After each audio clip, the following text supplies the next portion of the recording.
Gracias por invitarme, pues es un honor para nosotros estar acá con ustedes. No, súper bien. Vamos a hablar acerca del botiquín de primeros auxilios, que es sumamente importante conocer lo primordial, ¿verdad? Lo que no debe faltar y que muchas veces hay familias que decimos, ay, con algodón y alcohol estoy set, y quizás no. Así es. Sí, correcto. Y muchas veces también tenemos una mala concepción del tema de botiquín. Y decimos botiquín medicamentos. Y pues ya vamos a hablar un poquito más a fondo y vamos a ver que no. O sea, sí son parte del botiquín, pero vamos a aclarar algunas cositas por ahí respecto a los medicamentos. Nosotros aquí tenemos, bueno, veo como varios tamaños, ¿verdad? Hablemos uno, el que deberíamos de tener con lo básico en casa y el que sería completo. ¿Cuál sería ese básico que dice Dani? De acuerdo. Estos botiquines que hemos traído, de hecho, son los que tenemos como Cruz Roja Salvadoreña, pero no para el área prehospitalaria. Para el área prehospitalaria es un poquito más avanzada, porque hay que tener en cuenta que el botiquín va a estar equipado según a dónde vaya a ser destinado su uso. Claro. Es decir, para atención prehospitalaria, pues vamos a necesitar bastantes compresas, bastantes vendas. Eso es nuestro pan de cada día, accidentes de tránsito, enfermedades, heridas. Ahora, ya estos que tenemos acá, que traemos de demostración, son los que se proporcionan a las empresas, porque como Cruz Roja Salvadoreña, así es, tenemos el servicio de capacitaciones empresariales y pues tenemos también en stock a la venta este tipo de botiquines. Y partimos desde el más básico, que es no, es el pequeñito, Es el aquel de allá. pequeñito. Pues no, Aquí Dani, es el te voy a dar mini. Ese puede Ese, ser para sí. una empresa Veamos. también. Sí, o para personas. ellos. De hecho, O un hogar. Sí, el nombre que este botiquín recibe es el botiquín de tipo personal. Y si te fijas, tiene una forma de cangurera. Por si, por ejemplo, en la mañana querés salir a caminar, a correr, a ejercitar, a sacar a pasear los perritos, por decir algo, lo llevas acá a la cintura, metes tu teléfono, le sumas otros insumos y nosotros ya te lo entregamos equipado para un par de atenciones, al menos lo más básico. ¿Qué trae? Bien, pues para generalizar, el botiquín de primeros auxilios debe de contener 4 elementos. El primero, los materiales. El segundo, los instrumentos. El tercero, los antisépticos. Y por último, los medicamentos. Dentro de los materiales, podemos decir que estos son los que entran en contacto con el paciente y sirven para su curación directa. Por ejemplo, el algodón. Exacto. El algodón, las gasas, las vendas, curitas. las curitas. Y la característica de este material es que después que entre en uso con el paciente se descarta. Dentro de los instrumentos, Hasta suerito hay. suero, ese cabe dentro del rubro de medicamentos. Es específicamente el área de medicamentos y adelantar desde ya que en el botiquín de primeros auxilios lo más recomendable es que solamente se tenga sales de rehidratación oral o sueros. Porque si incluimos algún otro tipo de medicamento, por ejemplo, antihipertensivos, hipoglicémicos, es decir, para el azúcar en la sangre, que comúnmente la conocemos, pues producen efectos secundarios en las personas. Además, estos ya como tal atacan a una enfermedad directamente. Y si no padeces la enfermedad y te automedicas, puedes sufrir unas consecuencias no muy agradables, por así decirlo. Así es. Entonces, este contiene lo básico para una persona, luego escalamos al vehicular, Aquí lo tenía, ese sí es la cajita. Este vehicular. Ese vehicular, correcto. Está destinado, Vaya, Dani, lo voy a Así poner es. ahí porque me hace espacio. Vente aquí. ese está destinado para el vehículo. Igualmente contiene los 4 elementos, materiales, instrumentos, antisépticos y medicamentos. Como les menciono, en medicamentos solamente el suero oral es lo que está normado, por así decirlo. Ay, esa lámpara. ¿Y eso verde qué es? Ese verde es jabón. Es jabón para manos. Dentro del área de antisépticos lo podemos encontrar. Encontramos también jabón yodado, que ese es un antiséptico para curación. Porque, y aclaro también, el alcohol, ese no se utiliza para curaciones. ¿Por qué? Porque irrita, entonces arde. Entonces lo que provocamos es aliviar el sufrimiento de la persona, no provocarle más. Sí es cierto que te va a tener el efecto germicida, por así decirlo, pero no es lo indicado. ¿Y qué sucede con el agua oxigenada? El agua oxigenada sí estaba dentro del elemento de antisépticos, pero últimamente se ha descontinuado, porque en algunas personas suele generar cierta acción que repercute, por así decirlo. O sea, se le suele inflamar, como decimos, o madurar más bien, suele liberar pus, entonces no está ya utilizado. Nos quedamos con el jabón yodado o la clorexidina. Ah, perfecto. Quiere decir Así que este es. también lo podemos tener en un hogar, como una familia grande, Sí, por claro. decirlo así, sobre Claro todo si que hay sí. bastantes niños que son los más propensos como a caerse, a algún raspón o una caída bastante fuertecita. Así es. Luego de este tenemos el mediano de acá. Este. Ese es nuestro botiquín estándar. Este ya vemos que es bastante práctico, el uso, el transporte y los compartimientos también. Viene bien seccionado. Ese es un compartimento adicional por si querés agregar algo, o también la basura. Muchas veces cuando ocupamos el material, por ejemplo, destapamos una gasa y no hay que dejar aventada la basura, sino que la podemos depositar en una bolsa adicional. De hecho, cada uno de los botiquines incluye una bolsa roja, porque en la bolsa roja se agrega lo que es el material. O sea, si ya lo ha llenado de sangre o algo, se descarta ahí. Y por eso es roja, porque es bioinfeccioso. Yo veo que la mayoría traen como unos guantes también. Y creo que eso es importante recalcar, porque al momento del accidente reaccionamos de cierta manera y olvidamos colocarnos los guantes. Sí, claro. De hecho, los guantes son fundamentales. En cada uno de los botiquines está. Y de hecho nosotros en las capacitaciones de primeros auxilios para empresas, voluntarios o persona externa, siempre le enfatizamos eso, en el uso del equipo de bioseguridad, así se titula, o equipo de protección personal. Guantes y mascarilla es indispensable para la atención. Aquí están los guantes para que vean que sí vienen. Incluso para uno mismo, es decir, si tenés una herida y te vas a curar, porque vaya, el principio fundamental del uso del equipo de protección personal es esa protección. Por ejemplo, si utilizas guantes, te libras de contagiarte de alguna enfermedad, como por ejemplo el VIH, mal de Chagas, sífilis, otras enfermedades que puedes contraer a través de la sangre. Pero cuando vos lo usas para hacer una autocuración, por así decirlo, pues sabemos de que en las uñas, en las manos, a pesar de que nos hayamos lavado, suele haber por ahí cierto germen. Entonces, con eso te proteges y evitas la contaminación. ¿Y aquí qué tenemos, Diego? Esa es solución salina normal. Es la misma que ponen a nivel hospitalario en vena. Solo que acá lo utilizamos para lavar el jabón yodado. Nosotros no estamos autorizados para hacer un proceso invasivo, es decir, para poner un catéter, a menos que sea un compañero que sea médico, porque en Cruz Roja tenemos varios médicos, ellos sí están autorizados. Eso sería para poder quitar el jabón yodado. Correcto. Y acá hay como una sábana, dice. Sí, esa es una manta térmica. De incendio, para incendio. No, eso es cuando hay hipotermia, por ejemplo. Una persona que acaben de sacar de un río, por decir algo, tiene su temperatura demasiado baja, se coloca y ya resguarda la temperatura de la misma persona. Y si yo tuve una emergencia que, por ejemplo, me cayó agua, me quemé, ¿qué es lo que debería de utilizar? ¿De lo del botiquín? Sí, podemos sacar los instrumentos claro. para ver qué podía utilizar si me llego a quemar. A ver si yo le atino. A ver si actuaría bien. Ana Yancy se quemó haciendo torrejas. Tienes que gritar a Nadia para darle y le cayó aceite. Tal vez la lavaría con jabón yodado. ¿Jabón yodado? No. No. Más o menos. Con jaboncito nada más. No. No la lavaría. Le pondría... Ajá. Le voy a dar la clave. Solo agüita. Sí, ahí vamos. Para la atención de quemaduras, nosotros lo único que recomendamos es el uso de agua. Acá lo que podríamos usar del botiquín tal vez sería la solución salina. Rompemos con la tijera y vaciamos, que esté a temperatura ambiente. ¿Por qué? Sí, correcto. Porque en las quemaduras lo que se busca nada más es bajar la temperatura. La quemadura ya está hecha. ¿Verdad? Porque hay mucha gente que acostumbra a poner gasa y eso te da más calor. Fíjate que sí se pueden tapar y de hecho hay un tipo de vendaje para cubrir quemaduras, pero para eso utilizamos otro tipo de venda. Por ahí está en uno de los compartimentos laterales, son las vendas triangulares. O también en el medio se conocen como charpas. Son una forma de triángulo. Pero lo mejor sería que si no sabemos cómo ponerla, mejor la dejamos... Sí, sería a la otra creo que está. Lo más indicado, pero igual, si por ejemplo es una zona rural y hay bastante polvo, hay polen, hay polvo, algo por el estilo, sí es bueno cubrirla para evitar la infección, evitar el roce con alguna otra superficie, eso sí.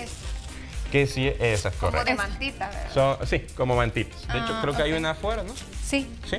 Acá la podemos extender.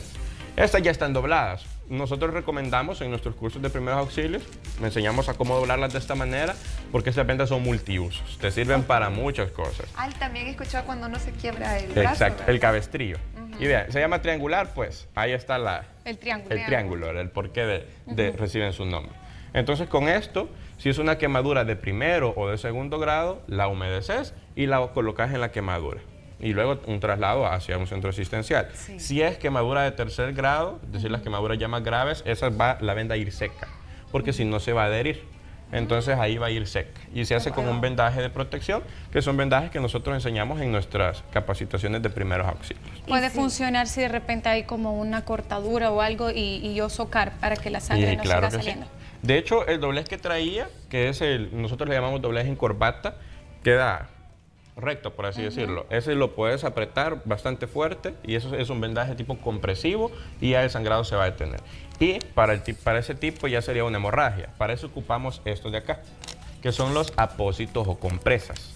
Esos absorben bastante fluido, en ese caso sangre, y pues ahí va a quedar almacenada y va a servir de taponamiento ante una herida. O sea que si el niño se cayó de la bicicleta, se rajó aquí, había necesidad de coserle, por ejemplo, y empieza a sangrar, podemos ocupar esas compresas. Podemos ocupar una compresa junto con una venda de estas doblada en corbata como mostramos. Y si en la frente, por ejemplo, le hacemos un vendaje acá atrás de la cabeza, ya va fijo el apósito hacia el hospital. Y hay que saber, ¿verdad? Estas ¿compresas son? Compresas. Hay que diferenciarlas de las gasas, ¿verdad? Sí, porque puede que uno se confunda un poco. Así es. Que de hecho, como decimos, al más no haber, ¿verdad? Si solamente en casa tenemos gasas, podemos utilizar varias gasas. Lo que tiene eso es que son bien delgaditas. Entonces, para asemejarnos a una compresa, tendríamos que usar unas 15 quizás. ¿Y la diferencia de una gasa con estas? Es de que esta... Sí. Esparadrap, pues. No. En casa también, pero es diferente a esta. Solo que esta es en forma de venda. Tiene una mayor longitud, entonces esa la puedes enrollar sobre sí misma. ¿Y cómo se recomendaría esta y esta?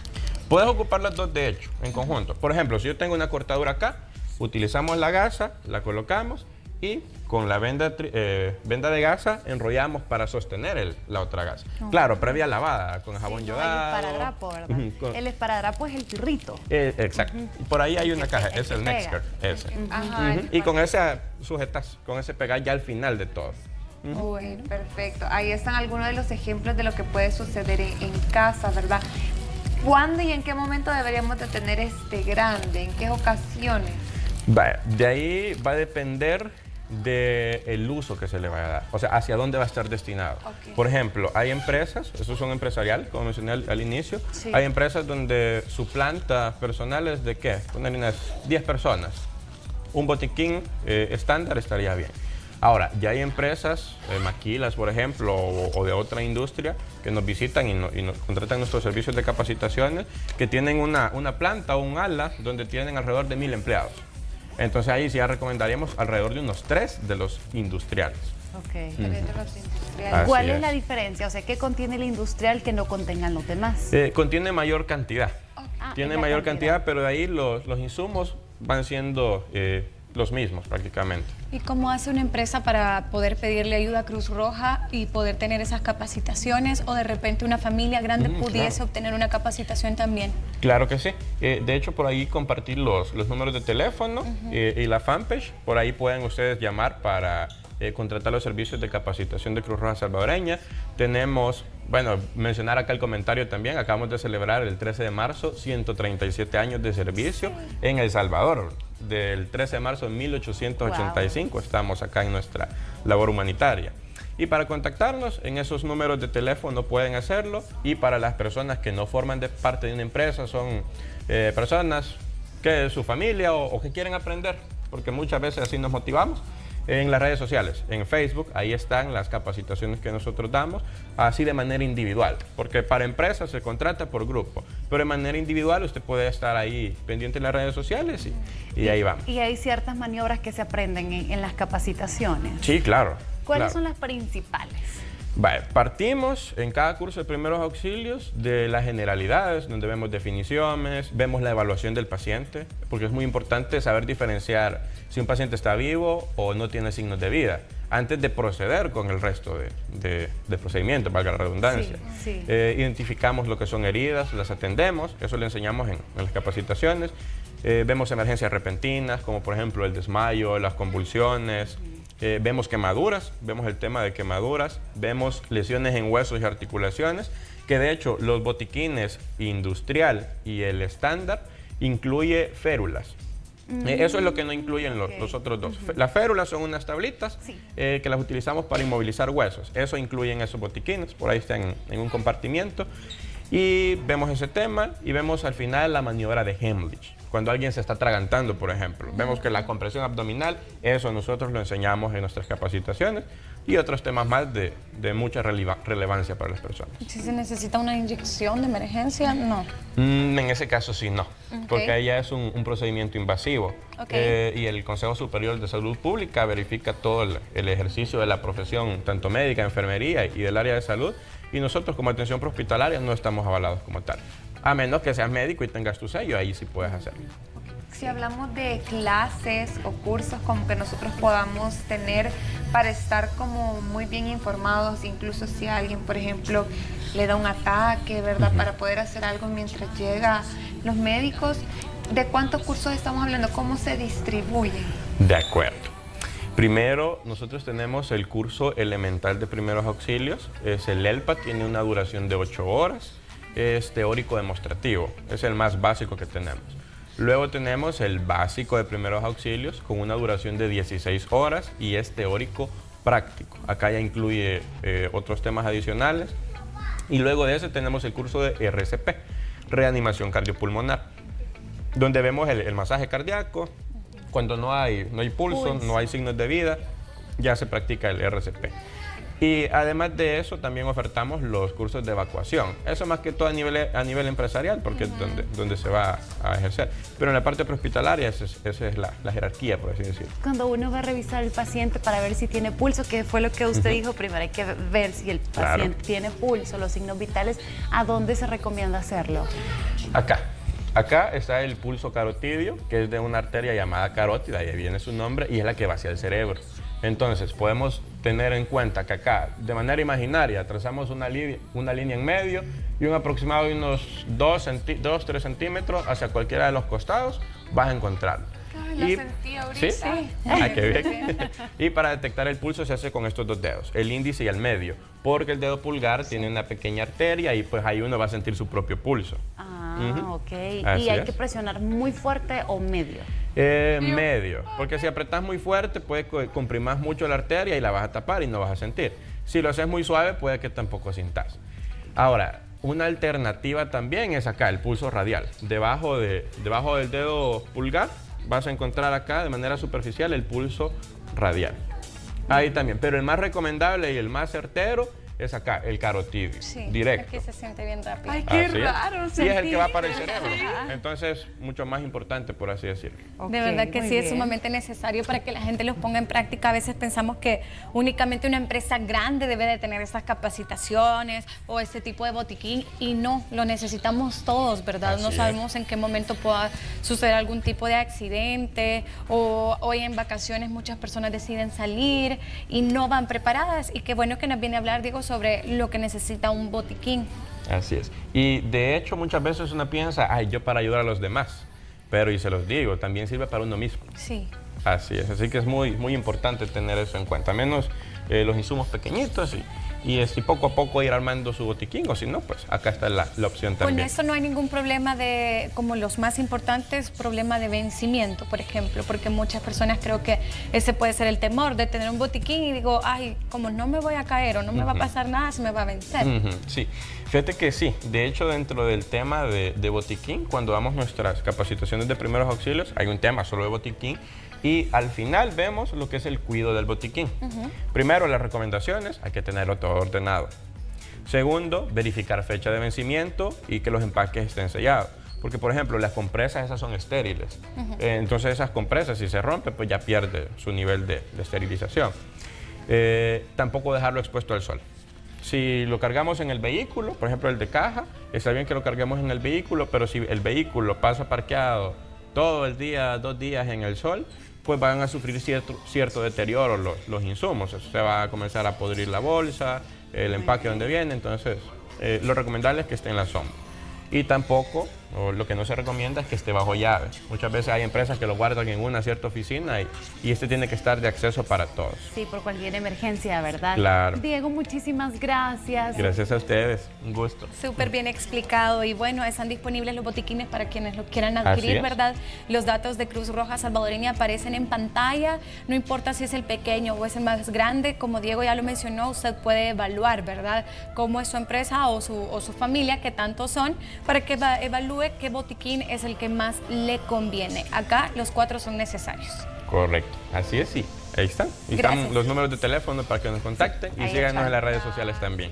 Muy amable. Y recuerde, al final las emergencias son eso, ¿verdad? Nadie espera que suceda nada malo, así que siempre preparados en casa y pendientes. Y si no, pues ahí están los números.